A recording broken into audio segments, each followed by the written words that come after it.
Millions in Syria and Iraq are facing water shortages as the region's longest river, the Euphrates, dries up. Terrifying discovery under the Euphrates River scares the whole world. The Euphrates River is one of the world's most famous rivers. Because of its enormous size and contribution to powerful ancient civilizations such as Babylonia and Mesopotamia, this body of water has had an impact on humanity since the beginning of time. However, the Euphrates River has recently begun to dry up, posing numerous problems for scientists and experts. Something terrifying for the entire human race appears to be hidden beneath the drying river. Join us as we look into the hidden causes of the water shortage, the bizarre politics surrounding the Euphrates River, and the end-of-the-world prophecy, and of course, the terrifying new discoveries from this dying river. The Euphrates River separates Turkey, Syria, and Iraq. The Euphrates River runs for over 1,730 miles. It begins in the Armenian mountains of eastern Turkey and flows through difficult gorges and canyons in Turkey before passing through the plains in Syria and finally reaching the Persian Gulf. This river has the longest length in Asia. In terms of duration and use, the only other river that can be compared to the Euphrates is the Tigris. This stretch of river has long been the primary source of water supply for the people who live in that area. The river is thought to be at least 10,000 years old, but biblical records indicate it could be even older. According to the Christian Bible, the Euphrates was one of the 4 rivers that passed through the Garden of Eden, where creation first occurred. According to biblical historical accounts, the Euphrates River was a critical dividing line between East and West Eden. As a result, if we believe the biblical account of creation, this river has existed indefinitely. The Euphrates River predates biblical history by more than 450,000 years, according to science. This is due to the discovery of stone artifacts and early Homo erectus remains buried in this river. The Euphrates River is also significant in human history for its role in the formation of the Fertile Crescent. Agricultural practices began in the Fertile Crescent, according to history, before spreading to the rest of the world. That part of Mesopotamia would not have earned the name Fertile Crescent if the Euphrates River had not existed. The river provided a consistent supply of clean water, allowing humans at the time to engage in agriculture to the greatest extent possible. Even ancient Babylon could not have reached its current level of power without the Euphrates. Archaeological findings indicate that the Babylonians built facilities along and around the Euphrates River to facilitate its manipulation and consumption. What is the modern-day region known as Mesopotamia? The ancient empires of the Babylonians and Assyrians were established in this region of land, but the legendary river is now drying up. Water levels have dropped significantly along the Euphrates, and some areas in the lower reaches of the river are completely dry, with a cracked riverbed visible. As a result of these recent developments, farmlands have become barren, and the fishing economies of these areas have died.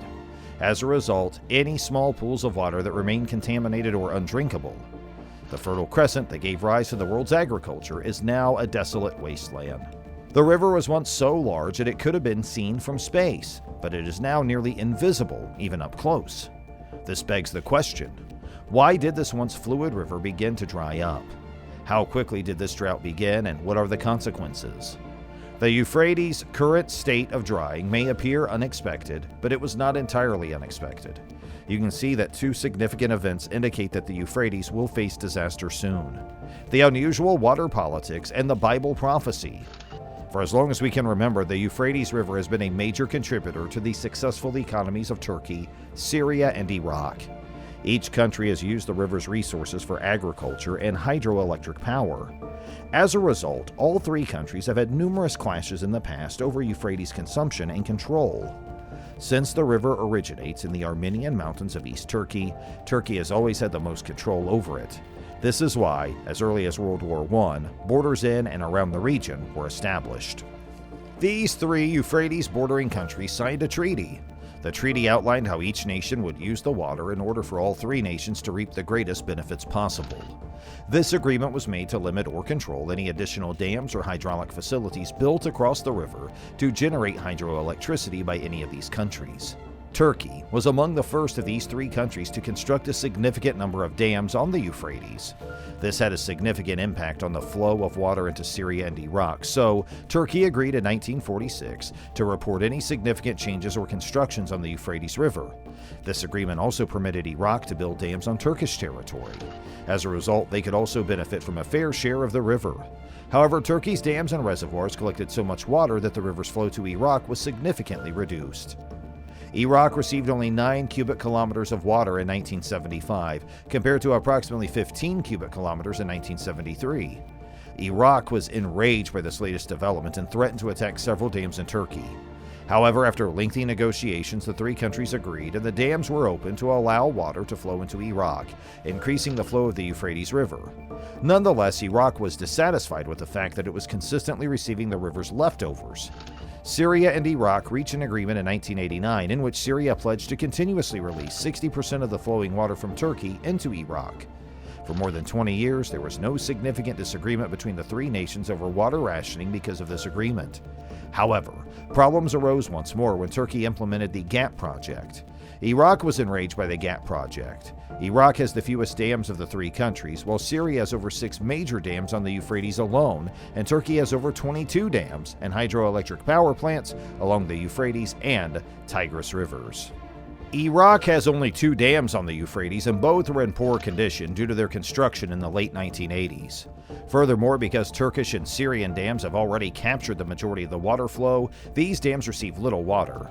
The Topka Dam, Syria's largest reservoir, is located there. The dam provides drinking water and irrigation for over 500,000 hectares of farmland. In addition to the Topka Dam, Syria and Turkey have smaller dams on streams and tributaries that flow into the Euphrates. More water is being collected for use, much to the chagrin of Iraq. Turkey's GAP project was launched to produce irrigation and hydroelectricity for its southeastern provinces. The initiative provides for more than 10 million people. It will provide irrigation water to an estimated 1 million hectares of agricultural land in the Euphrates Basin. This represents more than 20% of Turkey's total irrigated land. The GAP initiative was a huge success for the Turkish people. The incredible dam can hold more than 90% of the total water of the Euphrates River. As impressive as this is, Turkey is acting selfishly.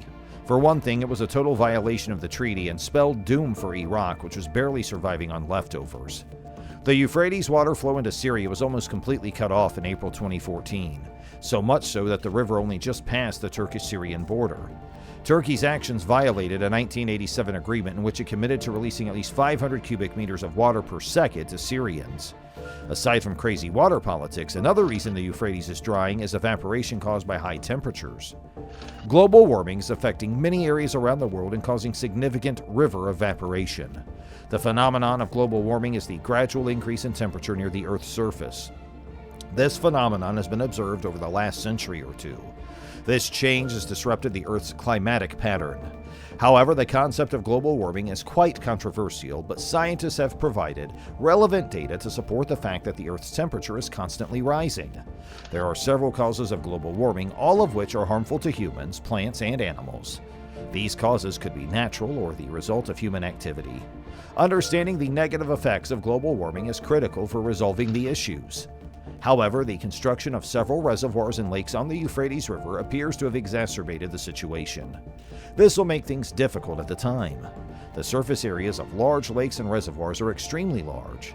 These lakes and reservoirs will experience increased evaporation in high-temperature regions such as Turkey, Iraq, and Syria, resulting in more unnecessary water loss.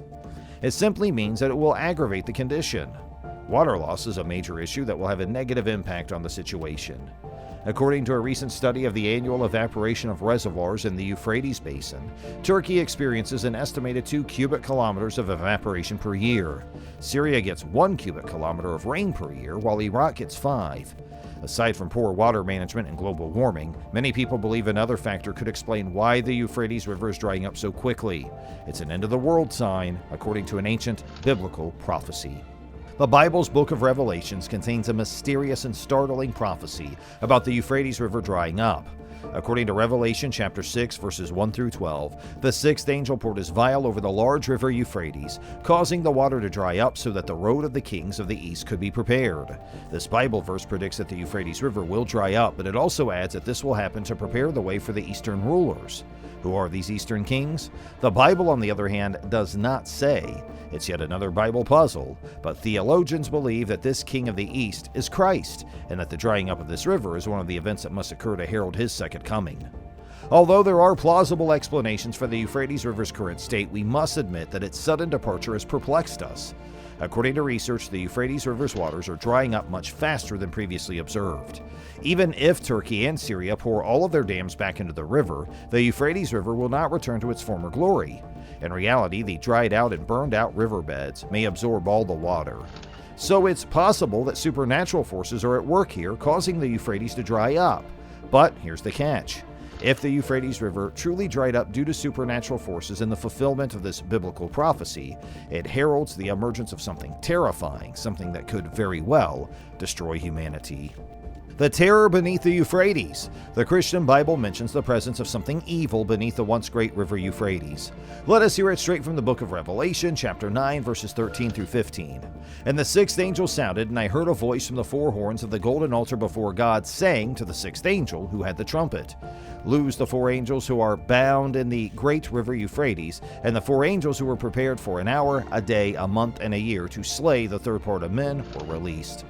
This verse clearly shows that angels have been hidden and chained beneath the Euphrates River all along, waiting for a specific time when they will be released to torment humanity for 1 month, 1 day, and 1 hour. That is approximately 745 hours. The section of the Bible was never given much attention until the Euphrates began to dry up rapidly, and it now leaves us wondering what kind of torment will be so terrible that it will wipe out 1/3 of all people on the planet. If you're interested in mystical creatures and supernatural phenomena, you've probably heard of angels and seen them.